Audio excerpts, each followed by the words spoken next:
Your players do not care about your carefully manicured backstories. Not at first. Within 5 seconds, they're going to make a snap judgment on that NPC, whether they want to give them the time of day or not. If your player characters approach an NPC and they kick off with, "Oh, hello, travelers." No, you've already lost them. They're already tuned out, right? However, if your player characters walk into a room, the NPC slams the drawer, stands up straight, stares at them with eyes bulging out of their head, and goes, "Okay, I know this looks bad, but hear me out." Now you've got something to work with. Now we're talking. Today, I'm going to give you my 3 rules for how to make your NPCs unforgettable, even if you've had only like 30 seconds to come up with them.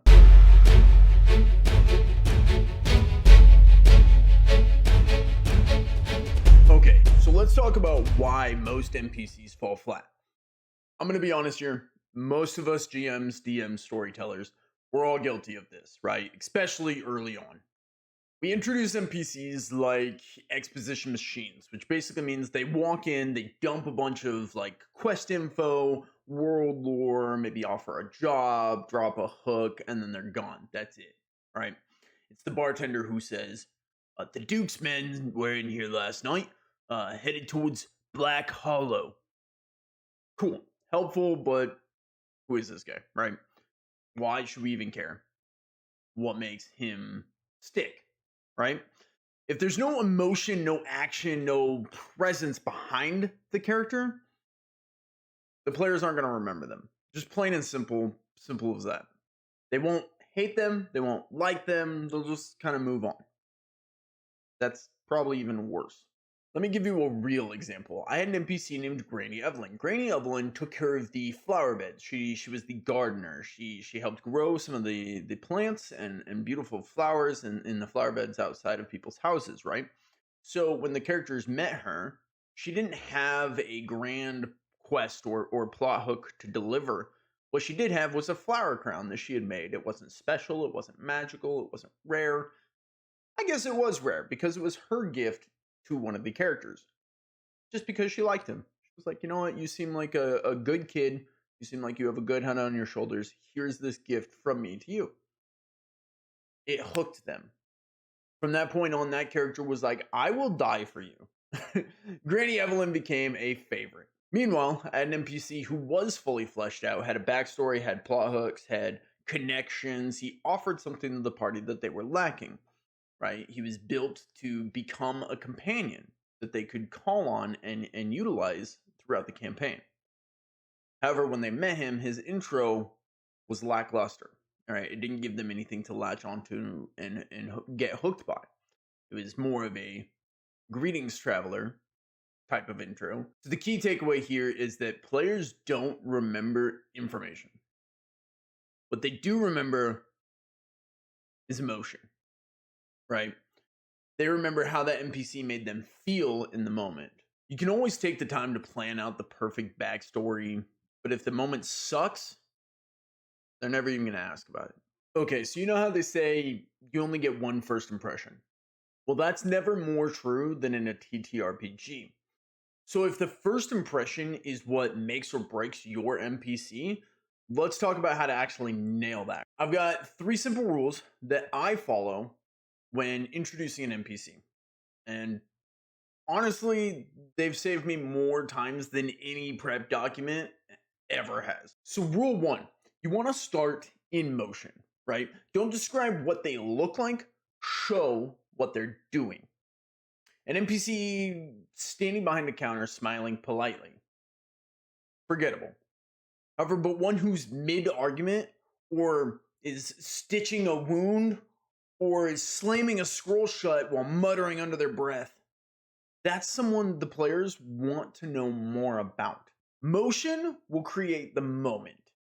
It gives your players something to walk into rather than stopping in front of a name or a situation. Because the moment your characters show up to a situation, there should be a reaction from the people there, from the NPCs, from the world around them. That reaction is what will create that memory.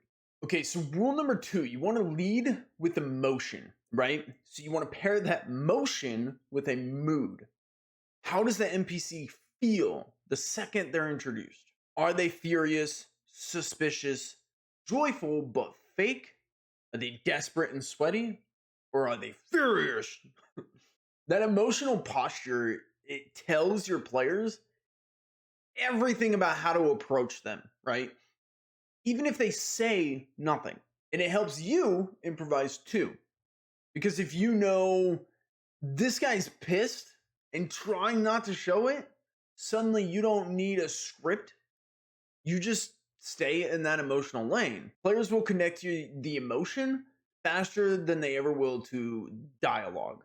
Okay, so rule number 3 is going to be polarizing. And what I mean by this is to give some creativity, some ingenuity, and some uniqueness to your NPCs. Don't be afraid to be a little too much, a little too weird, a little too intense, even a little too off-putting.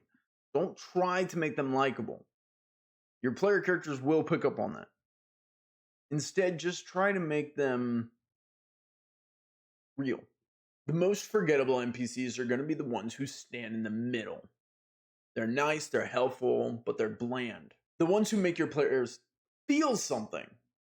Even if they hate them, that's magic. One of my most iconic NPCs was kind of a little shit. Some of my player characters could not wait to get rid of him. The other half were like, this is my best friend. But they didn't stop talking about him. He lived in their head rent free.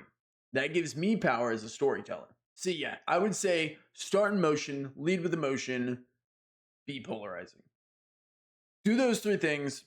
Your NPCs will never feel like cardboard cutout quest givers again. If your NPCs do not generate feeling, either good or bad, your characters are going to forget about them before they even hit the next tavern. Okay, so you're in the middle of a session.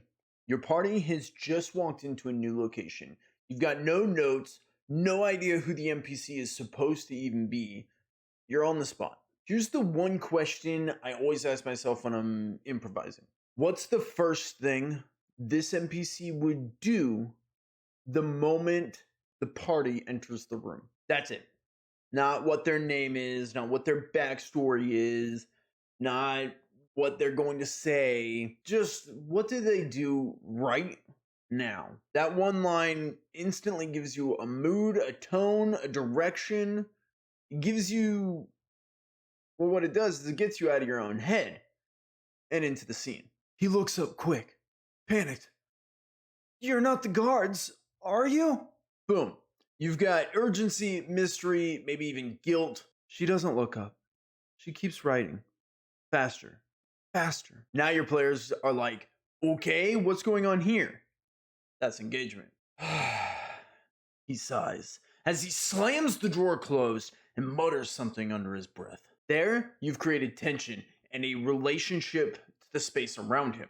The point is, when you're asking what the NPC does, you're focusing on their presence, not the lore.